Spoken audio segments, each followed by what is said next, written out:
Naujai statomų ar renovuojamų namų rinkoje įsigalioja nauji reikalavimai dėl pastatų energinio naudingumo, ko pasekoje mažėja šilumos galios poreikis, o kuo mažesnė galia, tuo mažesnis investicijų skirtumas tarp skirtingų šilumos gamybos įrenginių.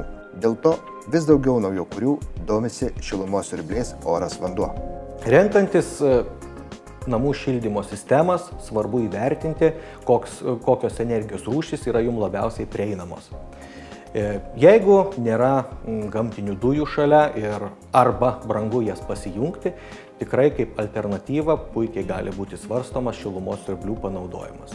Oras vanduo šilumos siurbliai patrauklus tuo, kad nereikalauja jokių papildomų žemės darbų. Nereikia įrenginėti žemės kolektoriaus arba žemės zondų, kas atitinkamai papildomai kainuoja. Jie puikiai gali padengti visą namo šildymo poreikį iki maždaug -10, -15 laipsnių, atitinkamai šiek tiek gali padėti papildoma elektros energija tam. Bet tai realiai nesudaro labai ženklių išlaidų visam šildymo sezono kontekste. Tai yra labai puikus sprendimas, todėl kad jis yra pilnai automatizuotas, nereikia rūpintis kuru, jo sandėliavimu, skaldyti malkų, nešioti, papildomai užsipirkinėti. Tai yra vieną kartą suprojektuojama sistema, vartotojas prisireguliuoja ją prie savo poreikių ir toliau iš esmės gali ją pamiršti. Kokią šildymo sistemą pasirinksite, labai priklausys, kokią sumą išleisite komfortui jūsų namuose. Kaip išlaidos šildymui keičiasi priklausomai nuo pasirinkto šilumos šaltinio. Ar lengva prižiūrėti ir valdyti oras vanduo šilumos siurblį? Į tai bandysime atsakyti pasirinkdami konkretų privatų namą. Visų pirma, pasirinkimą lėmė kaina. Tas, kad nereikia daug įrenginėti ir kad viskas, pats agregatas, viskas viename yra. Nėra katilinė jokių vamzdynų ir iš esmės nereikia katilinės, jis gali stovėti spintui, nes aprišimo tokio kaip katilinės aprišimo iš vis neegzistuoja ir labai nedidelė kaina, nereikia jokių kaminų kaip ten kieto kuro sistemom.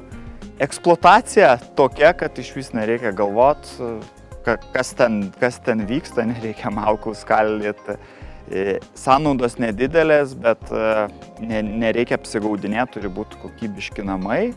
Taip pat rekomenduojama grindinio šildymo sistemoms, nes yra žemų temperatūrų įrenginys. Todėl jis ir naudingai dirba, nes būtent grindinis šildymas visam name yra suprojektuotas ir įrengtas. Taip, priežiūra reikalinga, bent garantiniu laikotarpiu, tai kiekvienais metais reikalinga priežiūra.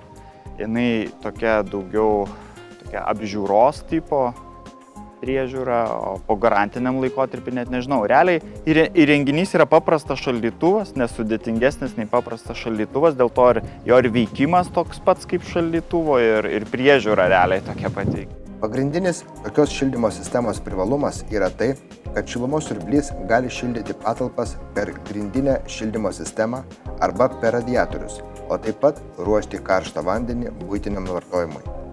Ši šilumos siurblio sistema turi plačias panaudojimo galimybės. Ją nesudėtingai galima integruoti į jau esamą kieto, skysto, dujinę ar kitą šildymo sistemą, prijungti prie vandens šildytuvo arba integruoti su saulės kolektoriais. Prieš įsirengiant šiuolaikinę šildymo sistemą, labai svarbu atkreipti dėmesį, ar yra pakankamai išvystytas remontinio aptarnavimo paslaugų tinklas. Tik tiesioginiai gamintojo atstovai Lietuvoje atsako už parduodamos produkcijos kokybę ir visada yra pasiruošę konsultuoti savo klientus.